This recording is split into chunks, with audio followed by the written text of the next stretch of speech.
درس 62 میں منطقی کا استاد وسیم سیوم خرداد 1400 مدرسہ علم ثقلین۔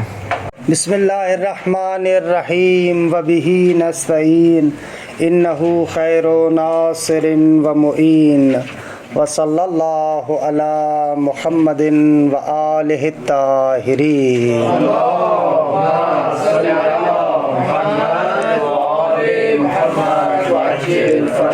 خب الحمدللہ ہماری گفتگو شرائط تعریف میں تھی۔ خب شرائط تعریف کو کل آپ کی خدمت میں اجمالاً بھی عرض کیا تھا اور تفصیلاً بھی عرض کیا۔ اجمالاً عرض ہوا کہ تعریف کے 5 شرائط ہیں۔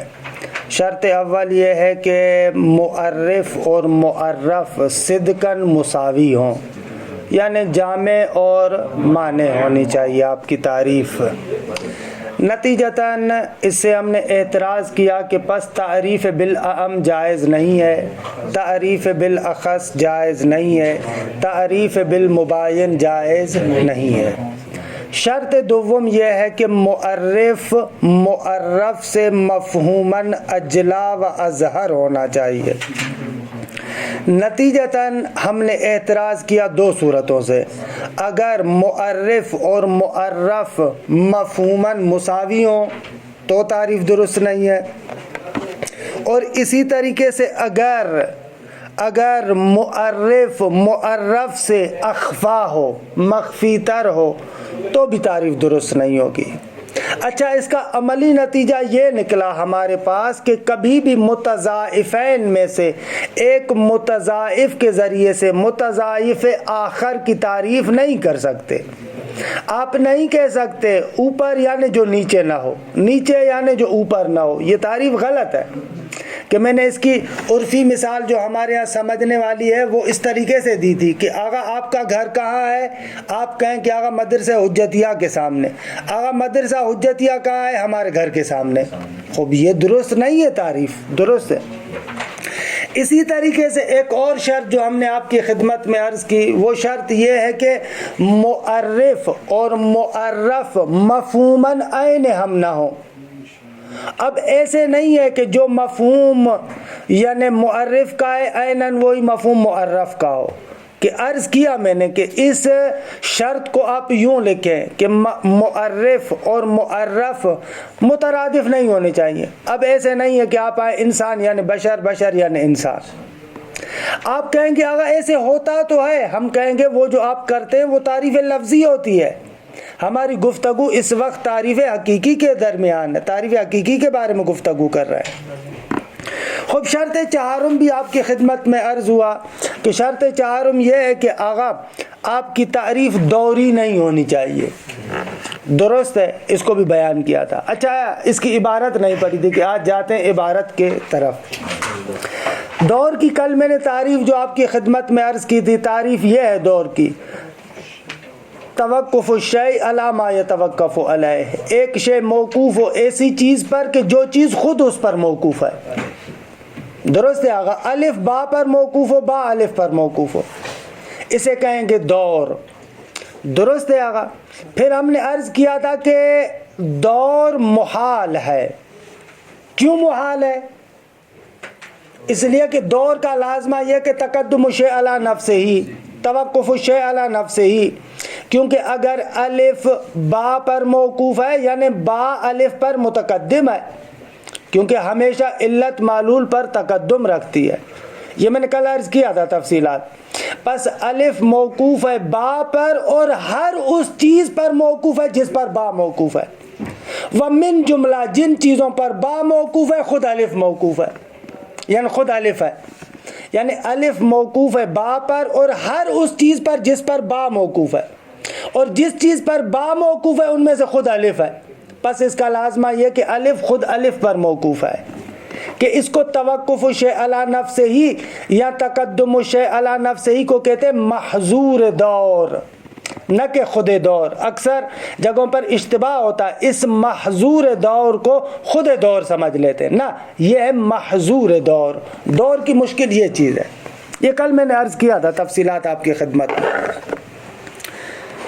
معذور دور یعنی پروسیس، نہ، معذور یعنی مشکل دور میں مشکل کون سی ہے؟ وہ جو دور کے اندر اشکال ہے، وہ جو دور کے اندر اشکال ہے وہ کون سا اشکال ہے؟ یہ والا اشکال۔ خداوند کے مورد میں یہ نہیں آتا؟ جی ہاں، خداوند کے مورد میں یہ نہیں آتا مانے کیسے خدا کے مورد میں؟ کہ بھائی جو علت بھی وہ علت ہے نا خداوند۔ ہاں تو خدا کسی کا معلول نہیں ہے نا۔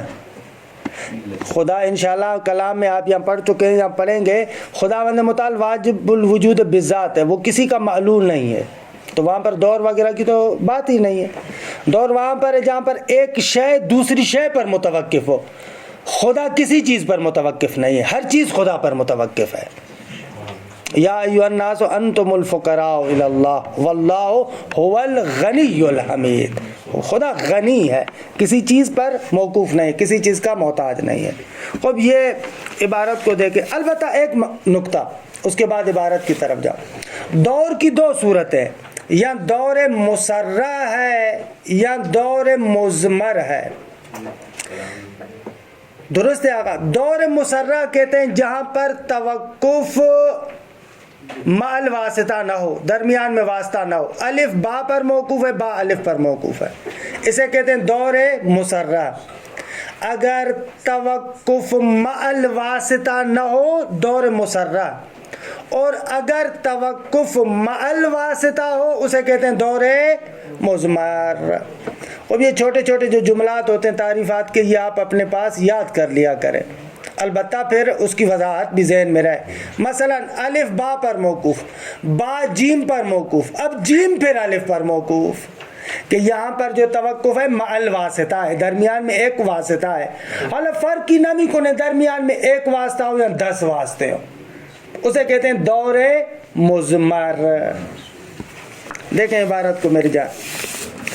الرابع ان یکون خالیا من الدور، آپ کی تعریف دور سے خالی ہونی چاہیے۔ وصورت الدور فی التعریف، اگر تعریف میں دور کیسے آتا ہے؟ خوب اس کا بیان یوں ہے، ان یکون المعرف مجہولا فی نفسہ، بذات خود معرف بیچارہ کیا ہے؟ مجہول ہے، واضح نہیں ہے۔ ولا یعرف الا بالمعرف، اور معرف خود واضح نہیں ہوتا مگر معرف کے ذریعے سے۔ درست ہے؟ تعریف میں جو دور ہوگا وہ اسی طریقے سے ہوگا، معرف فی نفس ہی مجہول ہے، اس کو واضح کر رہے ہیں معرف سے، پھر معرف خود فی نفس ہی مجہول ہے، اس کو واضح کر رہے ہیں معرف سے۔ فبینما ان المقصود من التعریف هو تفہیم المعرف، جبکہ بھیا ہمارا مقصود جو ہے تعریف سے وہ یہ ہے کہ آپ کو معرف سمجھائے کہ معرف کسے کہتے ہیں۔ فبینما ان المقصود من التعریف هو تفہیم المعرف بواسطۃ المعرف، معرف کو ہم معرف کے ذریعے سے آپ کو سمجھائے، ہم چاہتے ہیں انسان کو آپ کو حیوان ناطق کے ذریعے سے سمجھائے۔ درست ہے آقا؟ وَإِذَن، کیسے عبارت؟ وَإِذَن بِالْمُعَرِّفِ فِي الْوَقْتِ نَفْسِهِ إِنَّمَا يُفْهَمُ بِوَاسِطَةِ الْمُعَرَّف، اور ادھر سے ہم دیکھ رہے ہیں کہ بابا خود معرف بیچارہ بھی بذات خود معرف کے ذریعے سے سمجھا جا رہا ہے۔ خوب ان کے نشد حرفی، معرف کو معرف کے ذریعے سے سمجھ رہے ہو اور معرف کو معرف کے ذریعے سے۔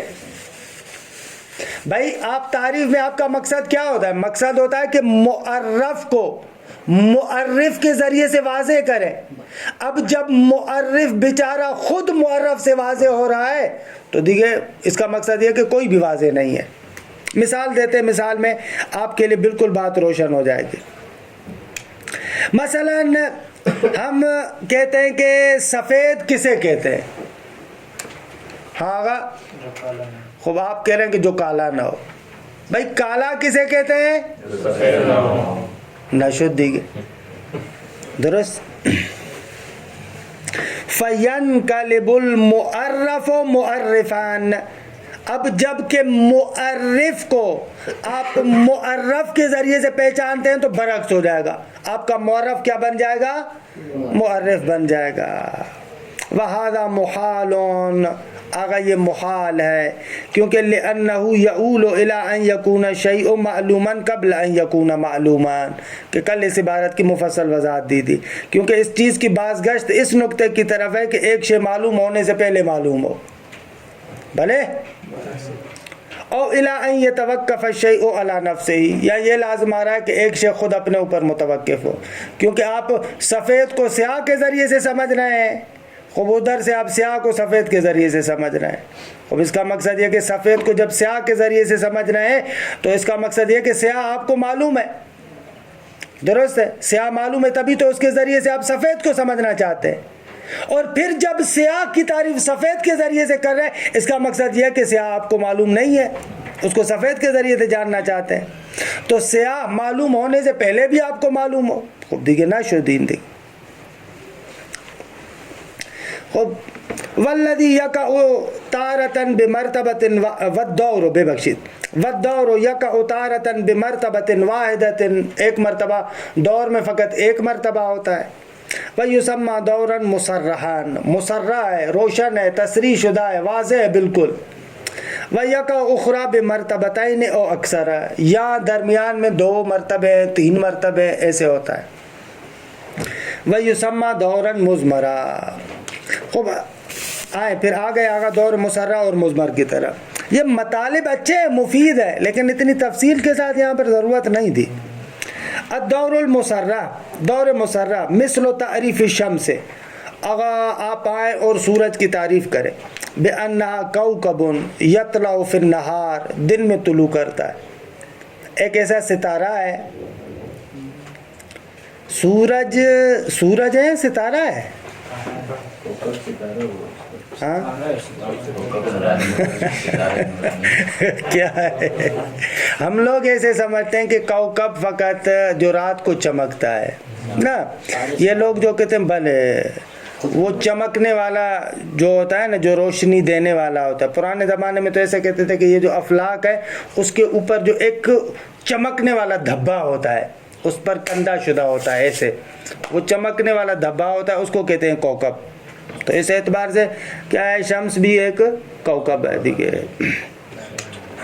وَالنَّهَارُ لَا يُعْرَفُ إِلَّا بِالشَّمْسِ، بھائی آپ سورج کی تعریف میں دن کو لے کر آئیں، جبکہ ہاں یہ آگ نہیں ہوتی استاد؟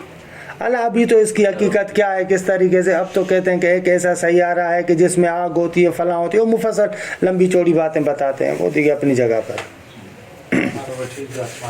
جی ہاں، وہ چیز جو آسمان پہ ہوتی ہے اس کو کوکب کہتے ہیں۔ ہاں یہ بھی ایک تعریف ہے، جملہ ہاں نہ، وہ ان کو نہیں کہیں گے کہ یہ سماوی چیزیں، پرندوں کو آپ سماوی کہتے ہیں، ایسے تو نہیں کہ سید سجاد کا جملہ بھی نپا تلا ہے بھائی۔ وَالنَّهَارُ لَا يُعْرَفُ إِلَّا بِالشَّمْسِ، بھائی سورج کی تعریف میں آپ کیا کہہ رہے ہیں، وہ ستارہ جو دن میں طلوع کرتا ہے، خوب ادھر سے آپ کو کہا جائے کہ دن کسے کہتے ہیں تو آپ کہیں گے کہ یعنی ایسا وقت کہ جس میں سورج ہو، پس سورج کی تعریف میں نہار کو لے کر آئے اور نہار کی تعریف میں سورج کو لے کر آئے، یہ تو دور ہو گیا۔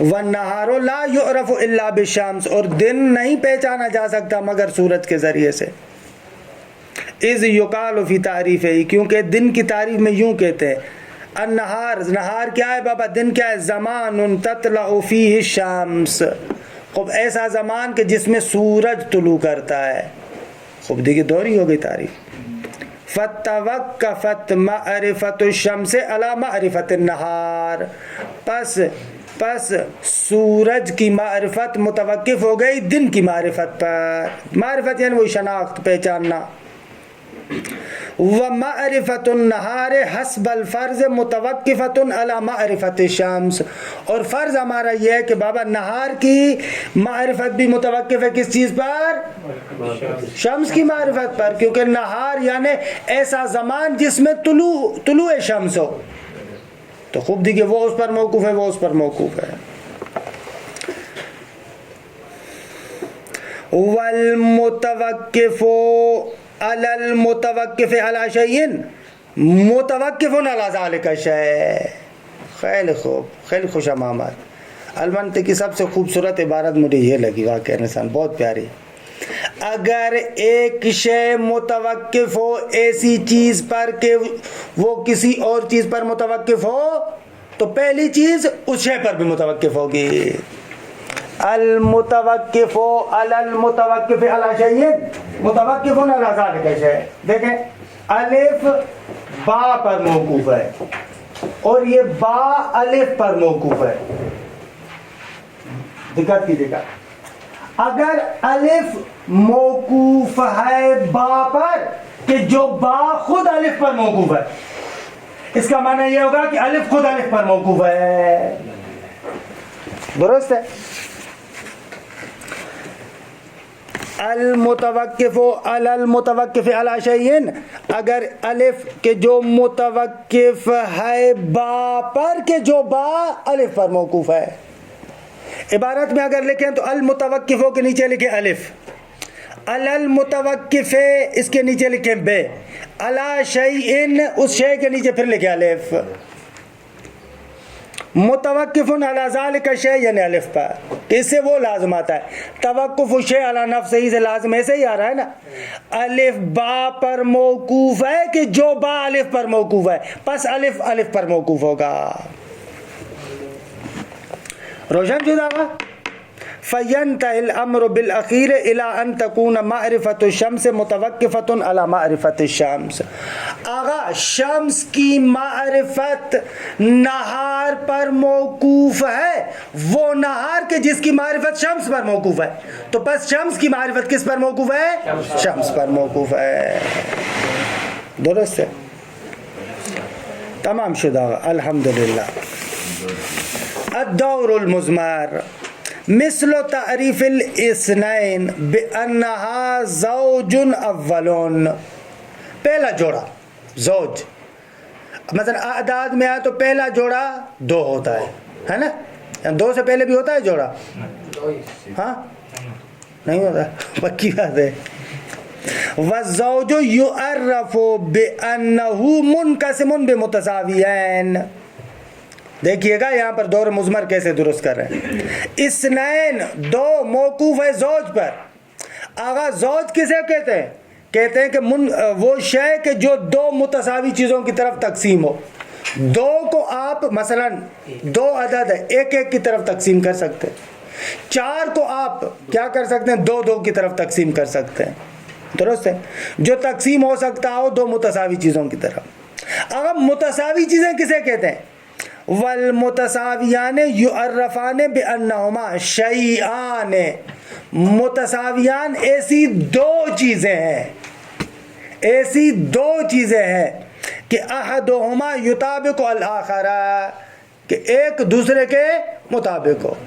تو اب یہاں پر آپ دیکھ رہے ہیں کیا آ گیا؟ شیئان۔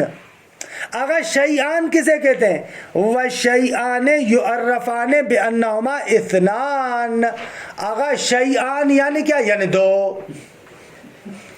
اب دیکھیں دور مضمر درست ہو گیا، دو متوقف ہے زوج پر، زوج متوقف ہے متساویان پر، متساویان متوقف ہے شیئان پر، شیئان متوقف ہے اثنان پر۔ روشن ہوا؟ فرجع الامر بالاخیر الى تعریف الاثنین بالاثنین، نتیجتاً دو کی تعریف خود دو کے ذریعے سے ہونی چاہیے، دو دو پر موقوف ہو جائے گا۔ یہ مطلب سمجھ میں آیا؟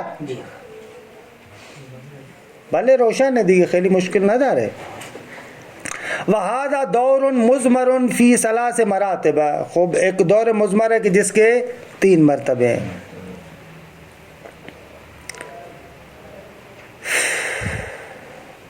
خوب لأن تعدد المراتب باعتبار تعدد الوسائط، خوب آگا یہ مراتب مختلف کیوں ہوتے ہیں؟ جتنے واسطے بڑھیں گے اتنے مرتبے بھی بڑھتے جائیں گے، حتی تنتہی الدورۃ الی نفس المعرف الاول، یہاں تک کہ یہ جو آپ کا چکر ہے پھر دوبارہ کہاں پر آ جائے؟ پہلے پر واپس آ جائے۔ والوسائط فی ھذا المثال ثلاث، اور یہاں پر جو واسطے ہیں تین ہیں۔ اثنان کی تعریف میں واسطے کون سے ہیں؟ زوج، متساویان، شیئان۔ اب دیکھیں یوں چلیں آپ، یہ اسنان سے زوج کی طرف اسنان کی تعریف زوج پر، زوج متساویان پر، متساویان شیان پر، شیان پھر اسی اسنان پر، کہ دور ہو گیا یہاں پر ایسے ہے نا، دور شد دی گیا. استعمال کرتے ہیں غلط ہے یہ، اصلاً باطل ہے، درست نہیں ہے.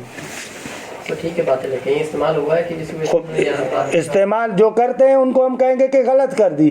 بعض لوگوں نے کیا ہے، مثلا وجود کی تعریف میں وہ کرتے ہیں تو ہم کہتے ہیں کہ نہ، یہ آپ کی تعریف دوری ہے، یعنی درست نہیں ہے. انشاءاللہ فلسفے میں بدایہ میں آپ دوسری تیسری فصل میں پڑھیں گے کہ بعض متکلمین نے وجود کی تعریف کی ہے. الوجود ہوا ثابت العین، اگر وجود یعنی جو بذات خود ثابت ہو. خوب کہیں گے کہ اگر یہ تعریف حقیقی ہے تو غلط ہے، کیونکہ الثابت خود جو ہے وہ کیا موقوف ہے کس پر؟ وجود پر. ثبوت یعنی ہم ان وجود. یہ جو دور کی تعریف ہے یہ ہر جگہ پہ ہر موقع جی جیسے ہم لوگ کسی چیز کے بارے میں دیکھتے ہیں آم جو ہے وہ گٹھلی سے ہے، گٹھلی جو ہے وہ آم سے ہے. نہ، وہ عیناً اسی پر موقوف نہیں ہے. جس آم سے، جو آم جس گٹھلی سے آیا ہے وہی گٹھلی اسی آم پر موقوف نہیں ہے. دقت کریں، مثلا یہ آم اس گٹھلی سے ہے تو یہ گٹھلی پھر اس آم سے ہوگی، یا یہ آم اس گٹھلی سے، یہ اس سے ایسے ہوگا. اما عیناً جس گٹھلی سے آم آیا ہے وہی گٹھلی اسی آم سے نہیں آتی. ان دیگے یہ خورد دقیق تر ہے. مثلا جو ہم کہتے ہیں کہ انڈا اور مرغی، جس انڈے سے مرغی آتی ہے وہ انڈا اسی مرغی سے نہیں آیا، دوسری مرغی سے آیا ہے. ان میشے اس کو کہتے ہیں تسلسل تعاقبی. یہ ہو سکتا ہے، انشاءاللہ ہم پڑھیں گے. یہ مرغی اس انڈے پر، یہ انڈا اس مرغی پر، پھر یہ مرغی اس انڈے پر، پھر یہ انڈا اس مرغی پر، ایسے چلتا رہے سلسلہ، اور کسی جگہ پر ختم نہ ہو سکتا ہے؟ چرا ہو سکتا ہے، کیوں نہیں ہو سکتا؟ کتنے کا نہیں ہو سکتا؟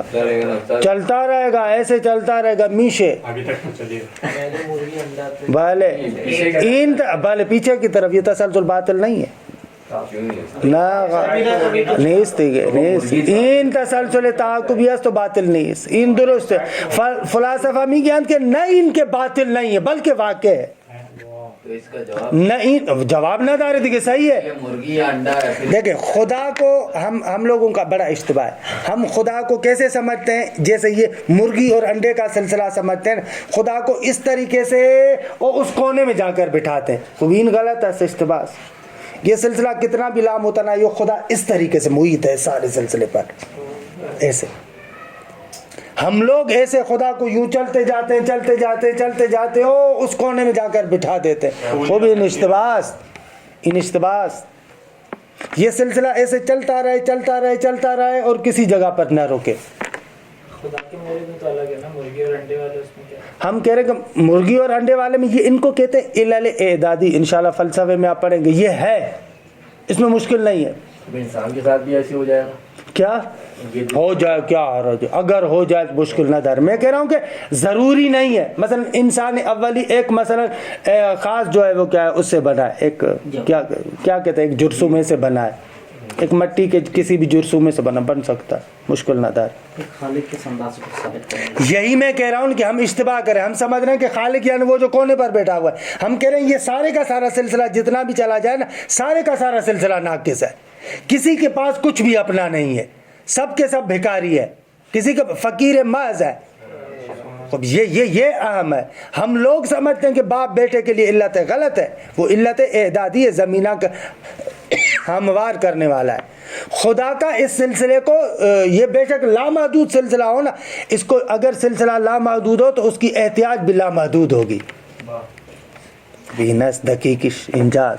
لیکن ہم عام طور پر جو مجھے یاد ہے جتنے بھی تسلسل سمجھاتے ہیں غلط تسلسل سمجھاتے ہیں.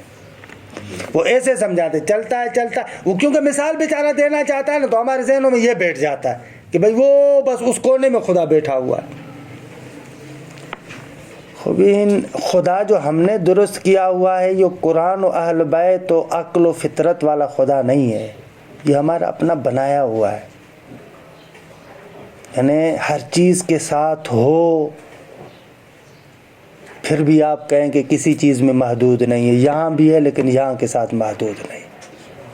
خدا قرآن نے مخلوقات سے کاٹ کر نہیں بیان کیا، قرآن نے خدا وہ بیان نہیں کیا کہ جس کو دنیا سے نکال کر رہت سے اوپر پھینک دیا، وہ اوپر بیٹھا ہوا اس طریقے سے، یہ دنیا سے خالی، یہ قرآنی تصور نہیں ہے۔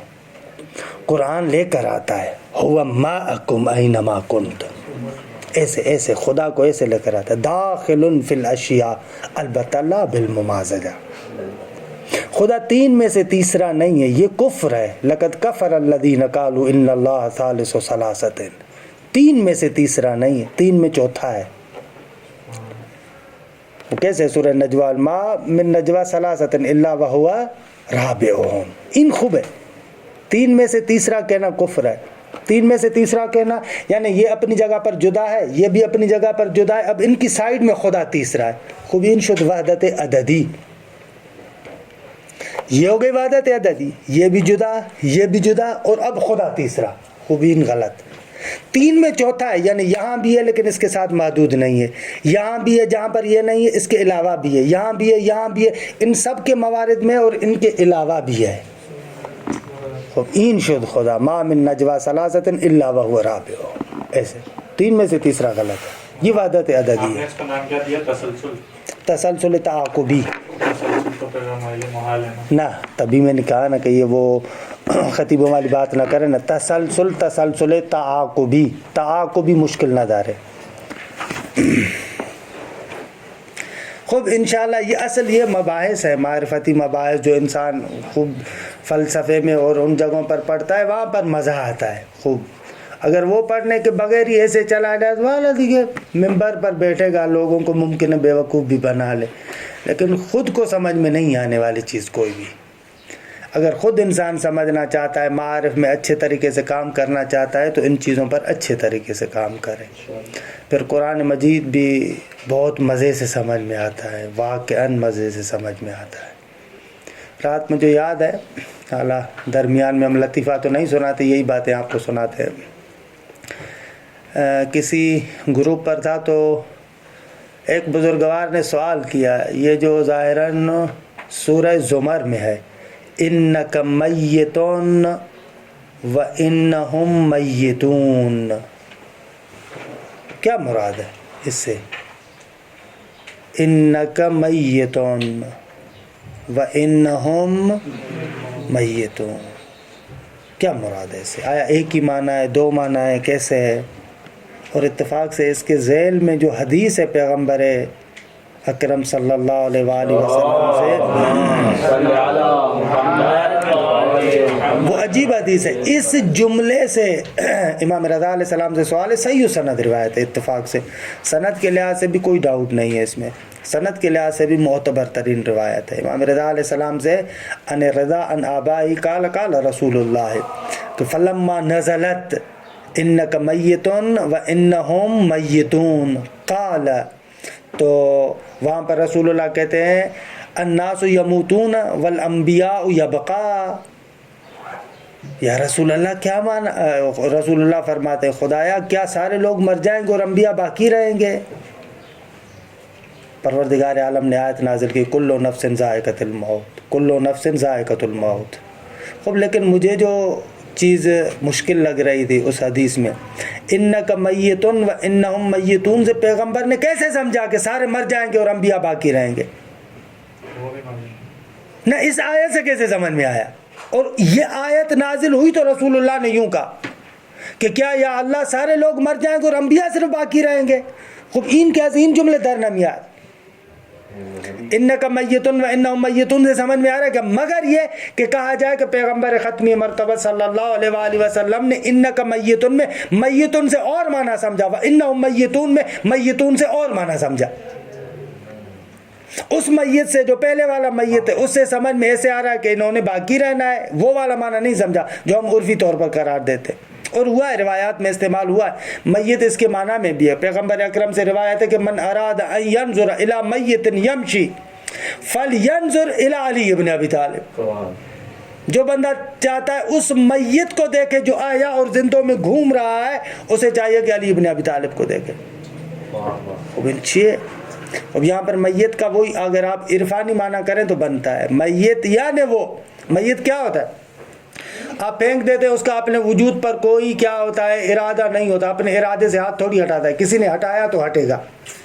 خوب امیر المؤمنین اس معرفت کے فنا کے اس درجے پر پہنچ گئے کہ دیکھیے اپنی مشیت کو خدا کی مشیت میں فانی کر دیا, اپنے ارادے کو خدا کے ارادے میں فانی کر دیا. اب ظاہر میں یہ ہاتھ علی کا اٹھ رہا ہے وگرنہ حقیقت میں ہاتھ علی کا نہیں اٹھ رہا بلکہ خداوند متعال اٹھا رہا ہے. خوب اس اعتبار سے وہ ہاتھ بھی ہم کہتے ہیں کہ علی کا ہاتھ نہیں ہے بلکہ ید اللہ ہے.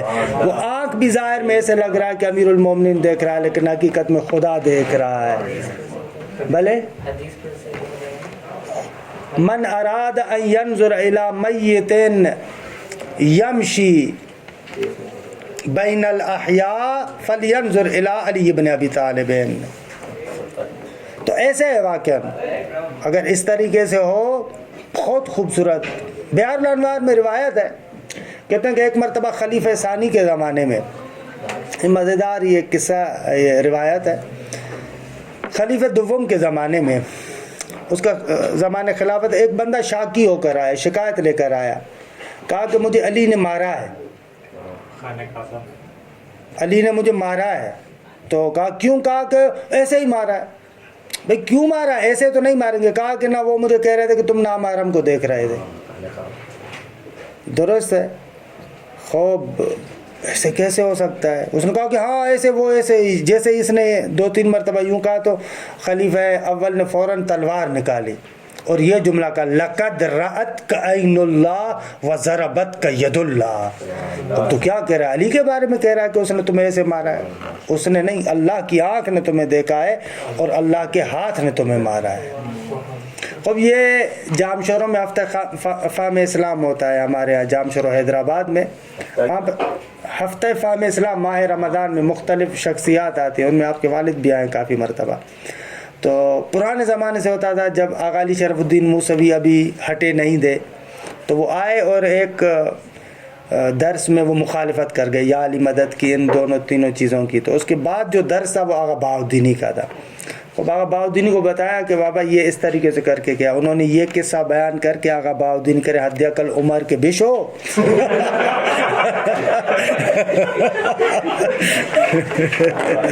ابھی ہمارے بھی پڑھا ہے ممبر سے یہ قصہ سب سے اور کسی کو دیکھ رہا تھا تو امام نے پیچھے سے طالب جوڑی نے سب سے پہلے قصہ پڑھا ہے. پتہ نہیں غالب جوہری نے سب سے پیچھے پڑھا, میں پہلے پڑھا, میں نے ان سے نہیں سنا, یہ میں نے خود ہاں روایت آئی تھی کہ وَيُمْكِنْ وَضْعُ الدَّوْرِ فِي الْمِثَالِ عَلَى صُورَةِ الدَّائِرَةِ الْمَرْسُومَةِ فِي هَذَا الشَّكْلِ. اگر اس دور کو آپ اس دائرے کی شکل میں پیش کر سکتے ہیں, یہ جو ہم نے آپ کے سامنے دیا ہے. وَالسِّهَامُ فِيهَا, اور تیر بھی لگائے ہوئے ہیں, کیا یاد کریں گے؟ تَتَّجِعُ دَائِمًا إِلَى الْمُعَرِّفَاتِ, یہ جو تیر ہیں دائماً کیا ہیں؟ معرف کی طرف جا رہے ہیں. اسنان سے تیر جا رہا ہے زوج کی طرف, زوج سے متساویان, متساویان سے شیان, اور شیان سے اسنان کی طرف. الخامس, 5ویں شرط کیا ہے؟ ان تکون الالفاظ المستعملۃ فی التعریف, یہ ناسعتن, یہ نہیں ہونا چاہیے میرے خیال میں, ہونا چاہیے ناستن, نس سے, نس یا نسو, پھر بھی لغت میں دیکھیے گا, لیکن میرے اعتبار سے ہونا چاہیے ناستن. الفاظ کیا ہو؟ نس ہو, یعنی صریح ہو.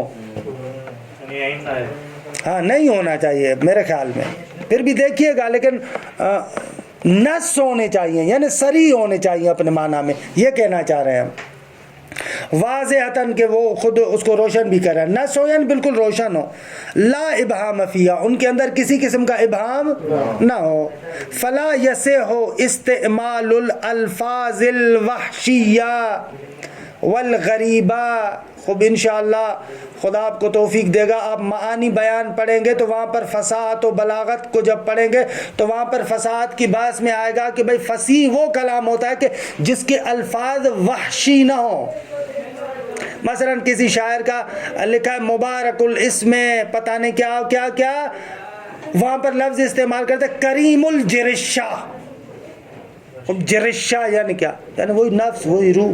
کہا کہ یہ کیا جرشہ, تم جو ہے وہ کیا ہے, ایک وحشی لفظ لے کر آئے ہو.